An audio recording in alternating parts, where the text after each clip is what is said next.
Hey guys, and welcome back to my channel.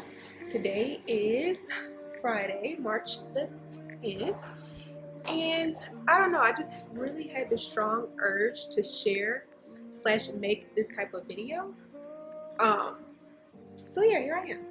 So I am embarking a spiritual journey where I want to grow closer with God. If you go back a couple videos back, I did reference it in my skincare video where I purchased some books and a new Bible as well as a daily devotional, but I never really actually did anything to grow my relationship with God. Like yes, I read the book by Sarah Jakes Roberts, but I didn't actually read my Bible. Like I didn't do anything, I didn't implement anything. So this time around, I would say maybe like a week ago, I decided that now was the time. Watch out, Kelly. Now was the time to do what I said I was going to do. I was really longing for a relationship with God. I really want to turn over a new leaf in my life, and it's time. Like, it's literally time. So I reached out to a friend from high school and kind of asked her tips on how to start reading the Bible, like her Bible study and tips, where I should start, because I feel like that was my problem in the first place. Like, let's be honest, y'all, the Bible from my old perspective was boring. It was very nutrient dense. It was very word dense, and like some of the words I just didn't understand. Like it was so much, I don't want to say irony, but it's like so much things that can be interpreted wrong. And I'm one of those people who want to know exactly what something is saying to me, and like that kind of discouraged me. But I reached out to my friend Destiny. Shout out to Destiny for giving me tips on Bible studying as well as like a book. She recommended that I purchase the She Reads Truth Bible. This is my pretty beautiful Bible. Like look how pretty this is. And it's emerald green and it has a gold binding. This Bible also has like pictures, not really pictures, but it has like art inside of it as well as like a summary, which I think is very important for new believers and new readers, because like I said, the Bible is very dense and it's hard to understand. But I feel like the difference this time around is that I genuinely really wanted to learn the word and I genuinely want to grow a relationship with God. So like when I started reading the Bible, I was having fun. I felt like I was reading like a new fiction book. I'm sorry, fiction. Yeah, fiction is not real. I'm really enjoying the Bible. Like I really look forward to reading every day. First thing that I did was I started reading the Bible. A good way to connect with God is to know his words, and I'm still trying to get there, but I started in like the most random part of the Bible.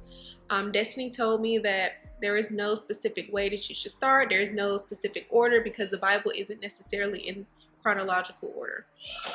So I started in the book of John, and I feel like in that chapter Jesus was trying, like I feel like Jesus was trying too hard. I personally feel like Jesus was trying entirely too hard to get people to be believers. And it just really, like I was so frustrated that Jesus had to try so hard. And like, I hope this makes sense. Like I was just so frustrated because it's like in the flesh and in the worldly world, we are so easily persuaded by so many like things of the flesh.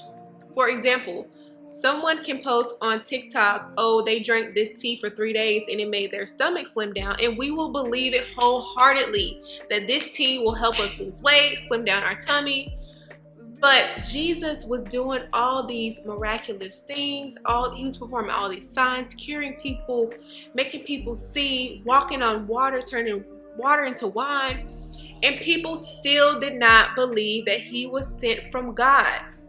It just doesn't, it just is really mind-boggling. And you know, I don't know. It was just so crazy. Like, and that's some of the notes that I wrote, because it's like, it's a shame that Jesus had to try so hard to make us believe in what he was saying, when he was showing it to us, when he was using things to back it up. Like, it's just so mind-boggling. But I am so happy to finally be embarking on this journey. Like I grew up in the church, but it, you know, like as a kid, like they have new things in churches now for children where they have like children's Bible study and children's class. Well, I had that too, but it's just not the same. Like And that's another thing too. I was like, you know what? I need to find a church because I haven't been to church since, is it Easter? I haven't been to church since Easter in 2019.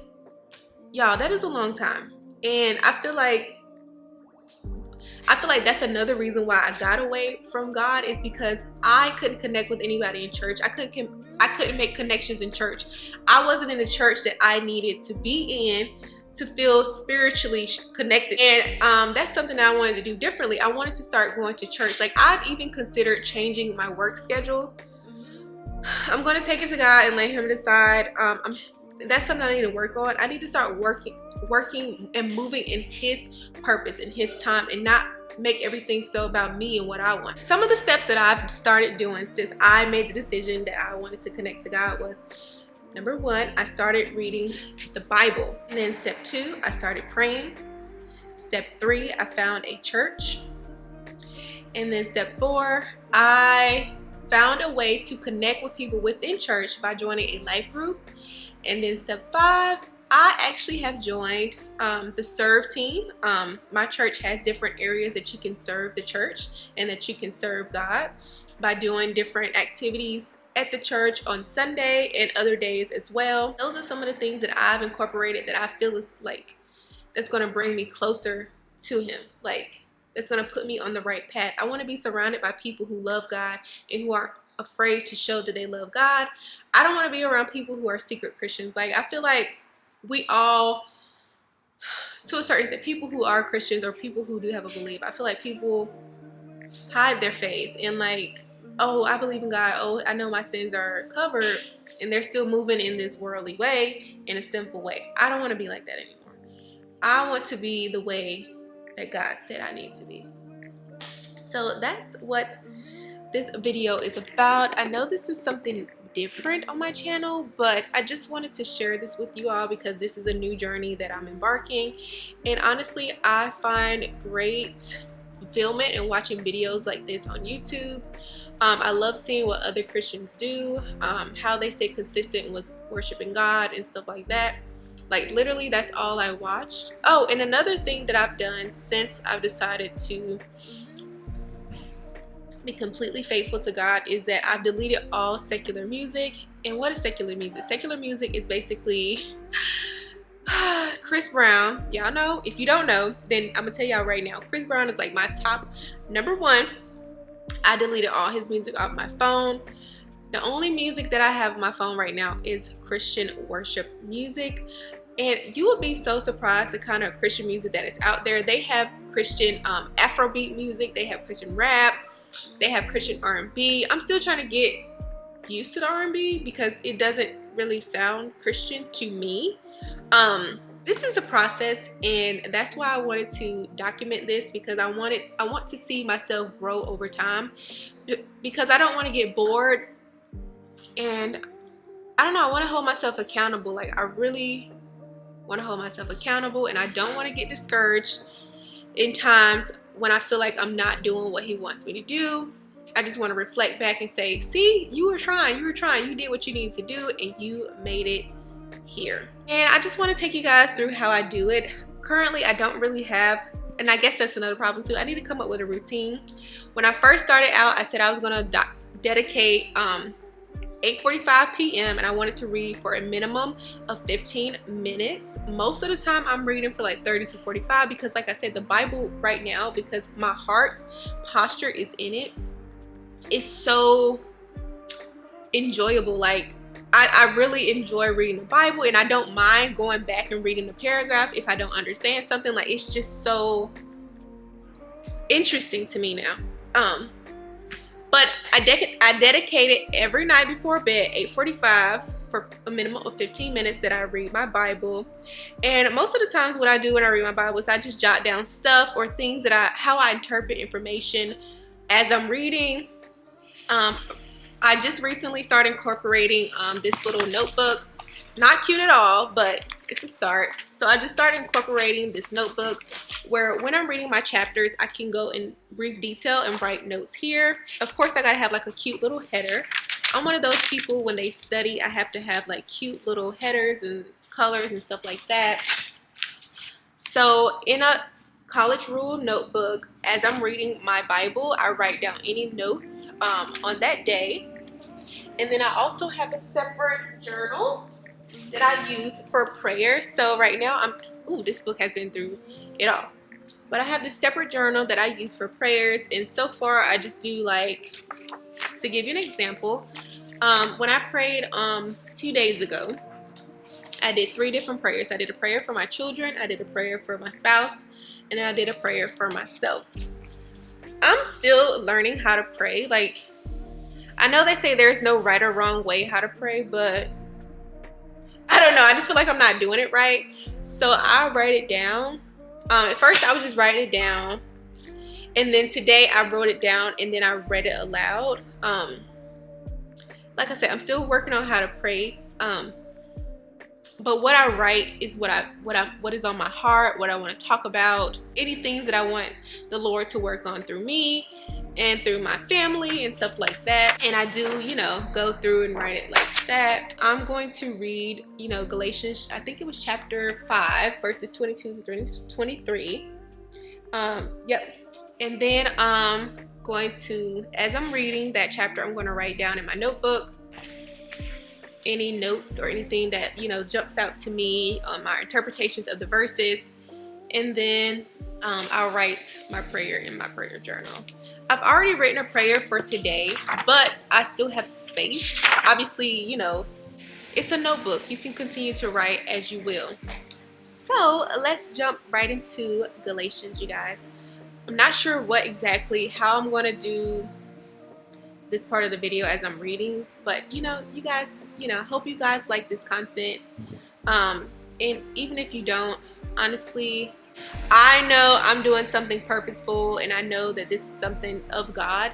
That's the thing with God and Jesus that I notice. God doesn't want you to be a secret Christian. He wants you to share the word. He wants you to spread the word so that you can come in contact with other believers, so that you can not necessarily influence other believers, but so that you can gather other believers, so that we can all follow the word. You know what I'm saying? But anyway, like I said, if this video isn't for you, then it isn't for you, but it's for me. So let's move on to the next thing. Kingdom dominion is for management of a place, not for manipulation of people. I need to make this distinction as I'm empowering you to live in your dominion. I want you to take your space and be a king's representative in that place, but you don't have dominion to dictate people. And it's very dangerous if you walk into a place saying that God told me to do this, and you don't carry his character. This is our problem right now. People don't want to fool with the church or fool with God because they met you. I'm just in here telling them what the Bible says. We don't even know your name. And you have an opinion and a critique and a frustration about everything I do, but I have not seen the fruits of the Spirit. No love, no joy, no peace, no patience. I want to close out today and kind of show you guys some of my favorite Bible items, especially for people who like to highlight and who are really into pens and stuff like that. As a note taker, especially coming from like a nursing student perspective, I love to have colorful notes that I can just pick up little details here and there. I don't know, it just really gives me some type of enjoyment. So some of the pens and highlighters that I like so far, I found these little pens on Amazon. Actually, most of all of my stuff is from Amazon. So the pens that I've been using right now are these. This is a fine point pen. It's like a gel pen. It is called the Zenith Piloting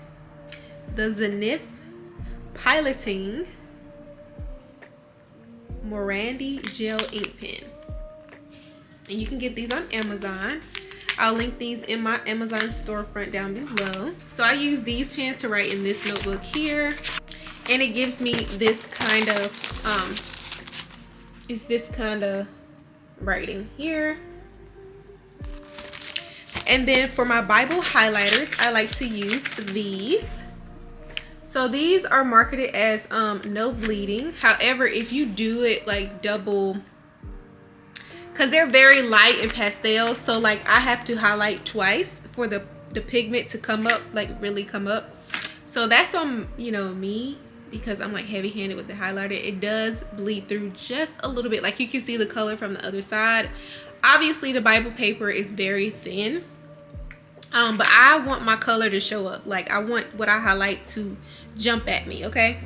So these are the Mr. Pen, and they're the pastel, the muted pastel highlighter pen set. It comes with 8. So I use these specifically for highlighting in my Bible.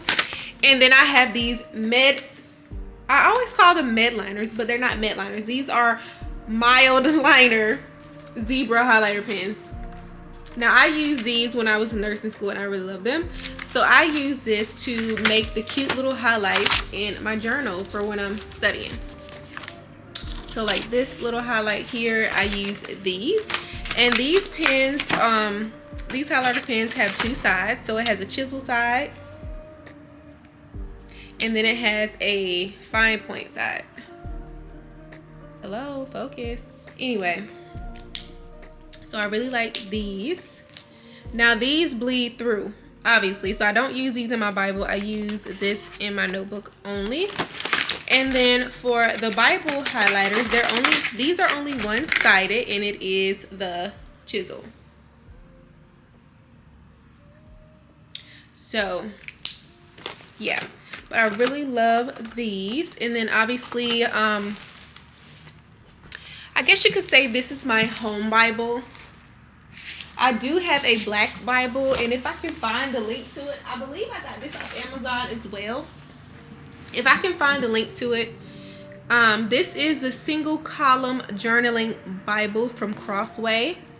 It is a black leather Bible, very simple, very sleek. I believe I got this from Amazon. So this is how I highlight my Bible. So these are the highlighter pens, and you can see I kind of had to double. I call it double, but I guess you can like you know how you go over it twice? You go over the same spot twice. So that's what I do. And you can kind of see on this side. Well, I guess it wouldn't say it bleeds through, but you can see the color from the other side. So whatever you have it. And then the pens that I like to write with in my Bible are from Mr. Pen as well. These are the black multi-liner pens, and it comes in a multi-pack of 4. And this one, it's like, I really like these pens. Like, I really want to write with this like in my Bible study notebook, because like this pen, I love it. It's like a marker, so it's like, I don't know, I just love it. And this is what that pen looks like right there. It writes like this. Come on, focus. Hope you guys can see it. It's probably because it's trying to see my face. There you go. So that's how that pen writes. I really love it. And it doesn't bleed through, but you can kind of see from the other page. I write very heavy-handed, so I mean, that's to be expected. I mean, I'm not gonna write a bad review about it. But I will link all these items down in my Amazon storefront. That basically sums up today. Again, today is Friday, and I just wanted to share you guys like my excitement. I am super excited, and I pray to Lord, I pray to the good Lord up above that I never lose this excitement to learn about him, to grow with him. I'm just really loving this. So I'm kind of disappointed because I won't be able to go to church this Sunday. I really had a good time at church last Sunday, so good that I joined a life group. I joined the capture team, which is one of the teams that you're able to serve on at my church. Yes, I'm just so ready to embark on this journey, and my kids like the kids church. They have K-5 classes for the kids on Sundays, and then they have other services for like the youth, which is 6th grade through 12. So I am excited. Can you guys tell?